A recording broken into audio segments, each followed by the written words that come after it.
Good morning, Year 6, and welcome to Thursday's English lesson. In today's lesson, we're going to be finding out a bit more about the features of fantasy stories, and we're going to evaluate strengths and weaknesses, and then we're going to revisit your cold task from last week, and we're going to score it using our normal IPEAL scoring grids, but I'm going to help go through it first. So, as we said last week, you've probably come across fantasy stories, whether you realise at the time if they were fantasy or not. There's a few examples here.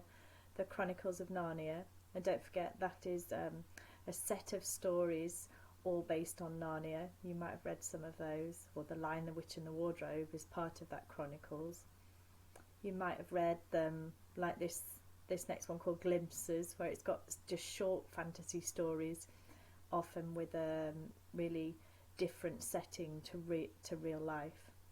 The Train to Impossible Places, that's a newish story. I think it came out the other year. You might have seen that one, and that's a fantasy story. And then Lord of the Rings, which has been around a long time, or you might have seen the films. So where do they come from? I'm just going to give you a bit of background about the history of them. So their roots can be seen in ancient mythology. Beowulf, the earliest surviving epic poem written in English, contains fantasy elements such as witches, monsters and dragons. Lewis Carroll's Alice in Wonderland and C.S. Lewis's Chronicles of Narnia established the epic fantasy. You might like those two, and you just like being transported into that different world.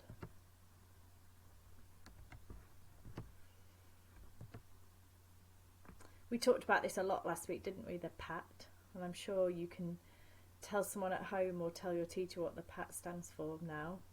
And we should always keep this in mind when we're working. So P is for purpose. Why we're writing? Well, we're writing to entertain. A is for audience. Our audience might be children or adults or both, but someone who's interested in those fantasy worlds. And T for type. We're writing a fiction in a narrative genre. What are we trying to achieve apart from just trying to entertain someone? Well, the success of a fantasy story lies in their ability to transport the reader into a new, exciting and dangerous world where are the strange creatures and supernatural powers. And they provide a sense of excitement, action and suspense, a whirlwind of vibrant images, and they open the door to our imaginations. And often when we've read lots of stories like this, we have lots of ideas we can magpie for our own writing. Tales often include a brave or heroic character, an exciting undertaking involving physical danger, which we know as a quest. Elements from the Middle Ages, a journey to a dangerous fantasy world. Sometimes the plot is entirely based in that world, or it switches between worlds or kingdoms. There's often a series of trials to overcome. Do you remember me saying last week how our stories have a beginning, a build-up, a problem, a resolution and an ending? Well, those resolutions are often linked to the problems, those trials to overcome. That trial might involve a villain, a baddie, or a creature to fight against. You might have talking animals, mythical creatures, magical powers, and they have a special object or person that enables the hero to accomplish impossible challenges and quests. A bit like the wand in Harry Potter and how it enables them to solve challenges and problems. So be thinking over the next few weeks, try and challenge yourself, read a fantasy story if you can, that you've not read before, because it will give you some ideas for your own stories. Okay, so I talked about that quest and challenge. That's often the problem the character has to solve.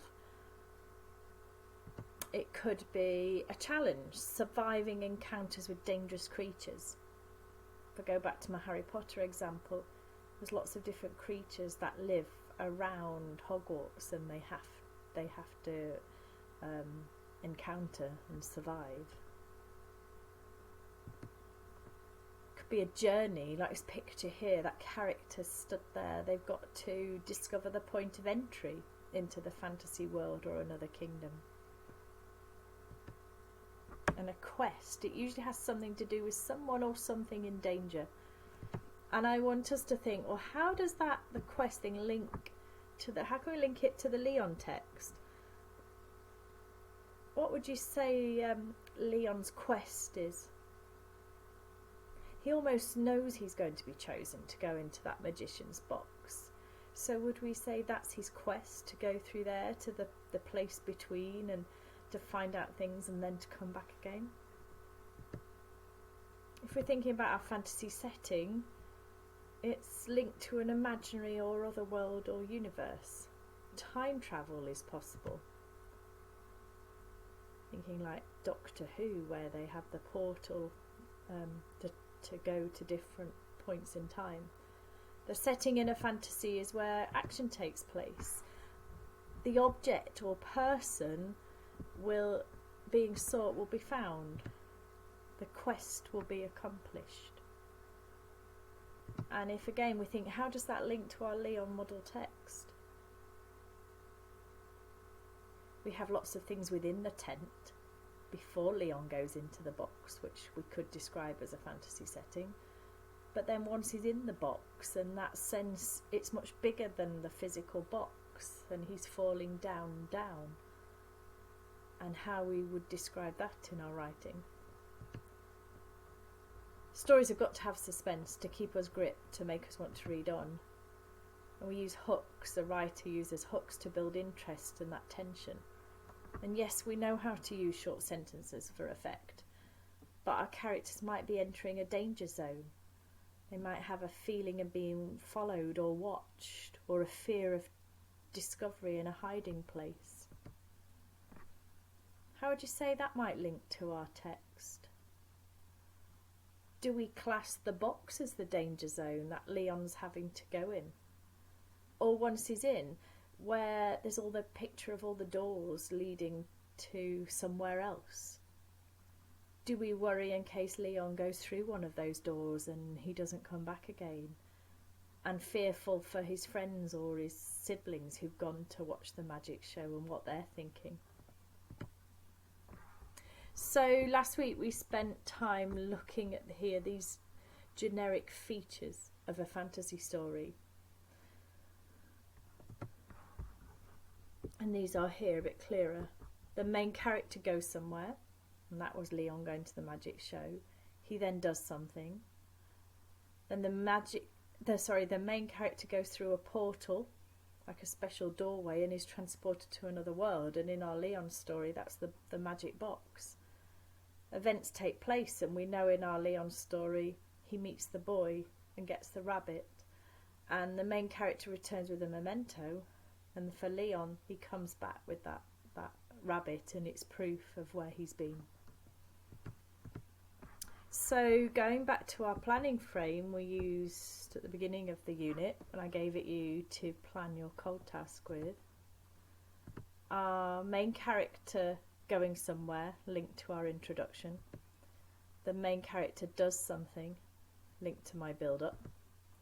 The main character going through a portal and is transported to another world is my problem. Events take place is my resolution. And then the main character returns with a memento is at the end. So it just helps to put those in a logical way. Now, today I said one of our learning objectives was to assess our strengths and weaknesses, and we're going to have a look, or you're going to have a look back at your cold task and start to score it. Do you remember these IPEL scoring grids?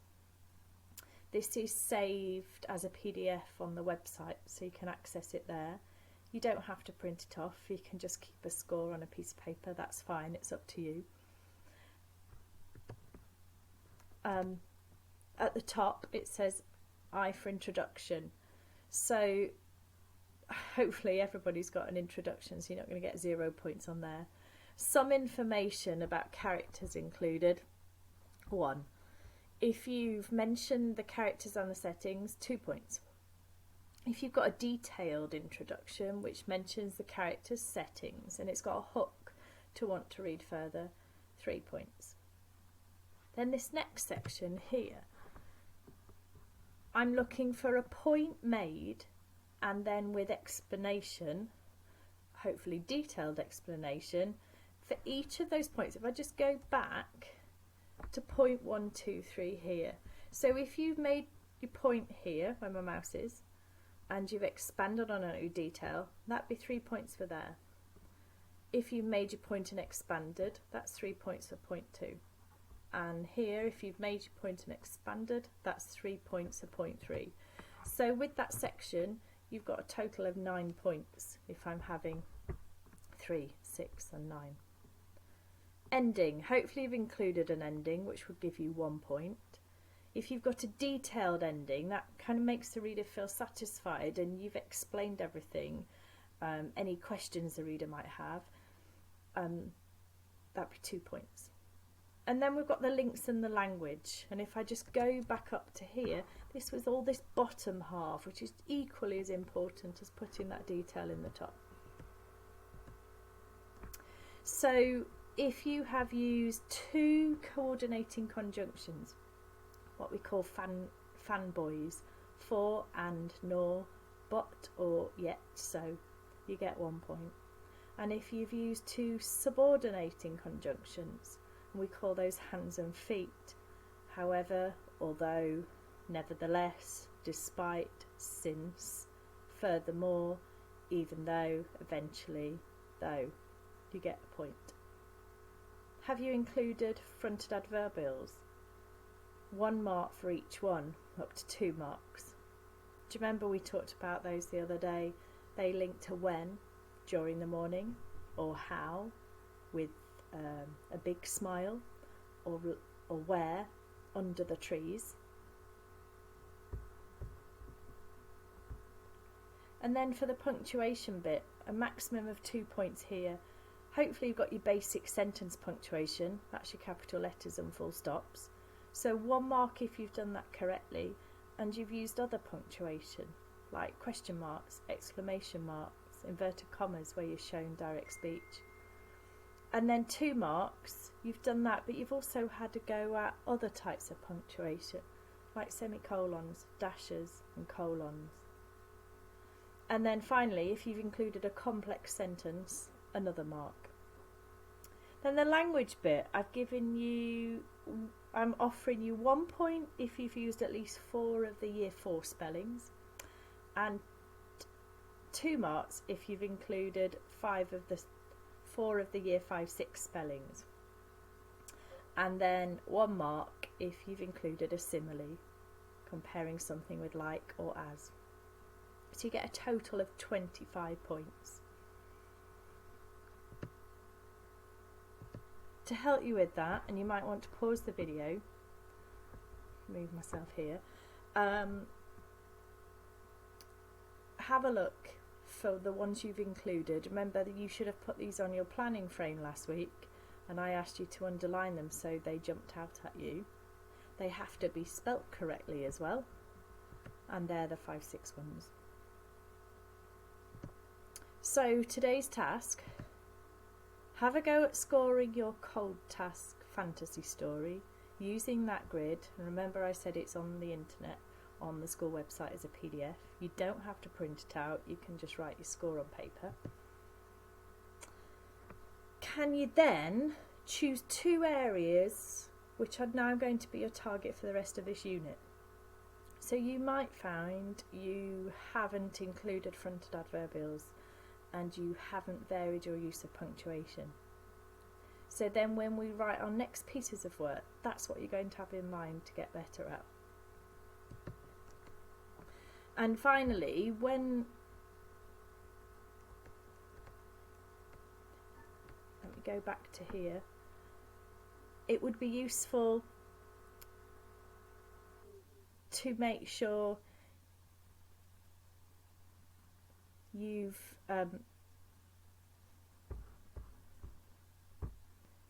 it would be useful to make sure you've really read through your piece again. Don't just launch straight into this and guess those numbers, but read it aloud. And as teachers, when we read your work, we read it aloud because you hear the story. You might find when you read it aloud you've missed out some words and you need to put those in, green pen edit them before you score it. So I don't just want you to guess those numbers, it's a true reflection. We're not aiming for full marks to start with. Remember, this is the cold task, and over the course of the unit we'll get better and improve on that score. Okay, have a go, and we look forward to seeing your work. Thank you, Year 6.